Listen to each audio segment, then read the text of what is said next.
بات سے بات۔ ایک صاحب کو کسی مجلس میں تقریر کرنی پڑ گئی۔ انہوں نے زندگی میں پہلے کبھی تقریر نہ کی تھی۔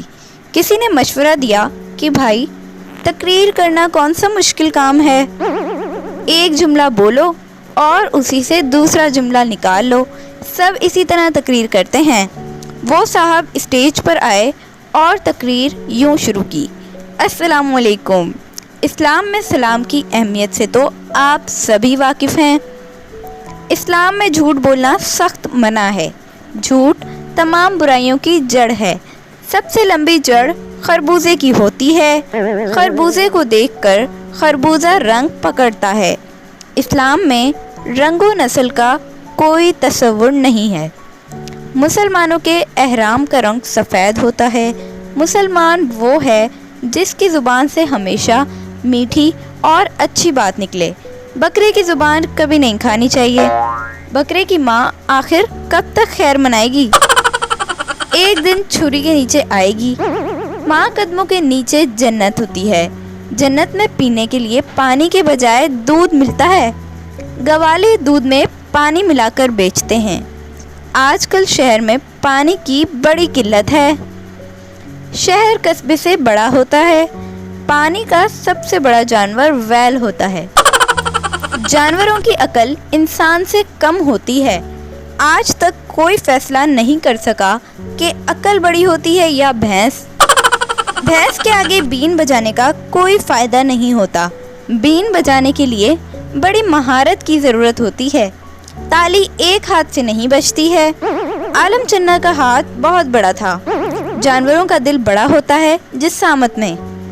ہمارے ملک میں دل کی بیماریاں بہت پھیل رہی ہیں۔ بیماری کے دوران اور بعد میں مریض کو مکمل آرام کی ضرورت ہوتی ہے۔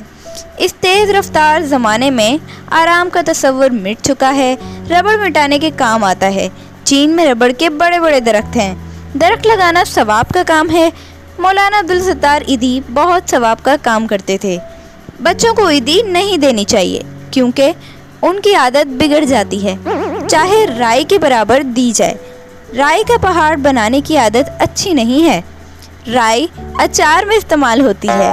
اچار کھٹا ہوتا ہے۔ کھٹی چیزیں کھانے سے گلا خراب ہو جاتا ہے۔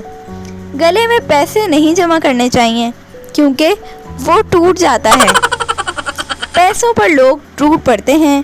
چھوٹے بچوں کے دانت ٹوٹنے کے بعد نئے نکل آتے ہیں اور اگر ان پر زبان لگاؤ تو دانت ٹیڑھے نکل آتے ہیں۔ کتے کی دم ٹیڑھی ہوتی ہے۔